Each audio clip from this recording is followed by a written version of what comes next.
Hello mga kabarangay, dito naman tayo magluluto ng masarap na lumpiang hipon or lumpiang pasayan. Konti ano lang, madali lang to. Ang ingredients lang natin is ito, kalahating kilong pasayan. Di ko na pinakita kanina kung paano ko nilinisan. Minarinate ko lang yan ng paminta, seasoning at konting patis. Tapos ito gagamitin natin na lumpia wrapper. Buo yan siya mga kabarangay, pero dinati ko sa apat. Kaya ito na ang resulta niya. Ito na ang resulta niya ha kabarangay. Babalot na tayo. Bilis lang ito. Masarap ito sa lahat ng pwede mong lutuin sa lahat ng okasyon. Gusto rin to ng mga bata. Mga kabarangay, ilagay natin yung pasayan, ganyan. Tapos, roll lang ng ganyan. Roll lang, tignan nyo ha, barangay, roll.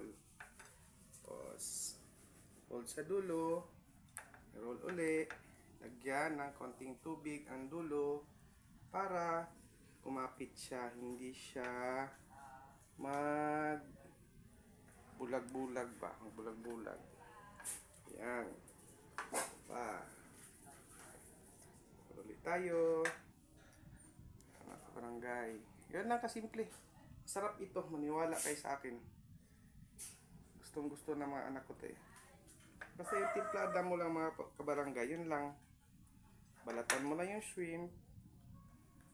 Tapos, mong balatan ng shrimp, ano mo lang ng paminta, patis, at seasoning.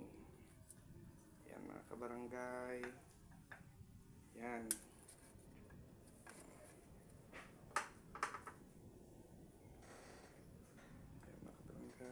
Balot pa tayo.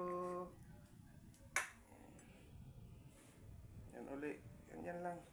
Yung kalahating kilo mo, marami na yun. Naabot na yun ng mga, siguro mga 30 to 40 pieces. Depende sa laki. Yan mga kabarangay. Oh. Yan. Okay, balutin natin to lahat. Maya maya magprito tayo. Okay, see you mamaya mga kabarangay. Tapusin ko muna ito lahat. Okay.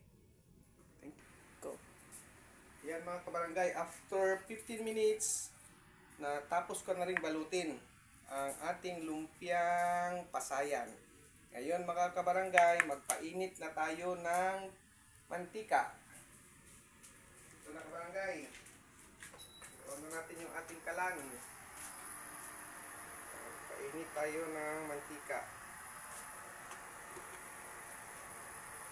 Alam niyo mga kabarangay, yung lumpiang pasayan, masarap yan sa mga bata, almusal, pamahaw, o masarap din yan sa birthday.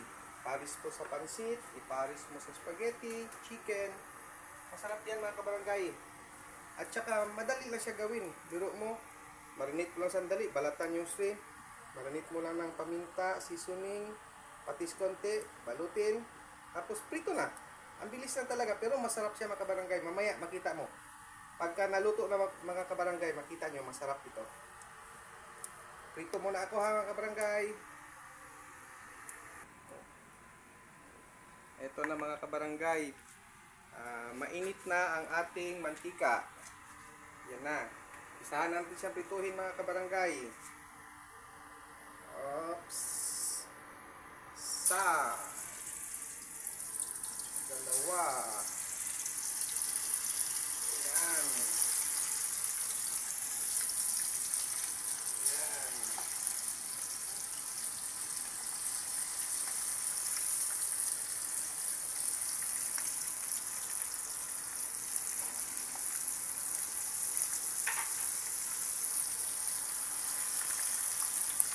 Yan mga kabarangay.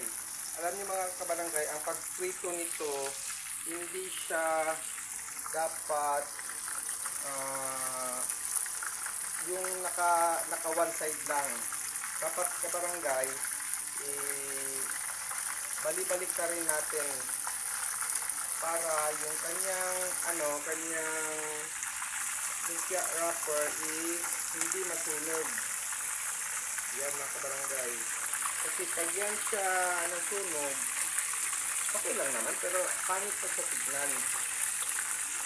Hindi na siya presentable mga kabarangay. Yan mga kabarangay. Prito-prito. Prito-prito para sa masarap na pagkain. Ito na nga yung mga anak ko kabarangay. Sabi nila, "Dad, bilisan mo." Dito na pwede bilisan.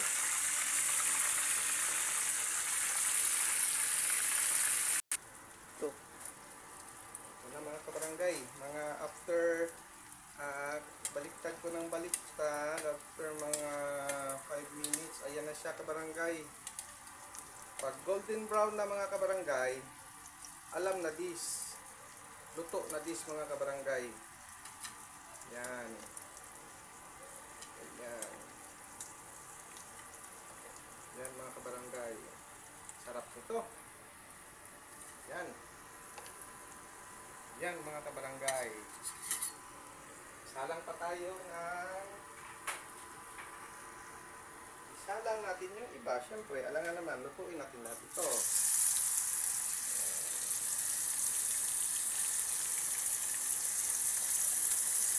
Mga kabarangay Ginebra, pwede rin pulutan ito. Nasa sa inyo na yan, kung trip nyo. Shout out pala sa mga kabarangay Ginebra ko. Talo tayo isang araw. Sorry. Talo tayo. Bawi na lang sunod.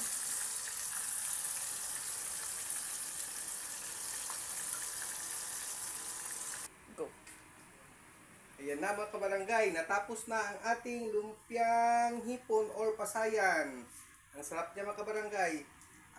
Kung nagustuhan nyo mga kabarangay, paki-like, share, and follow Facebook and YouTube mga kabarangay para sa susunod magluluto na naman tayo ng masarap. Yan na. Thank you mga kabarangay. Titikpan na ng ating cameraman.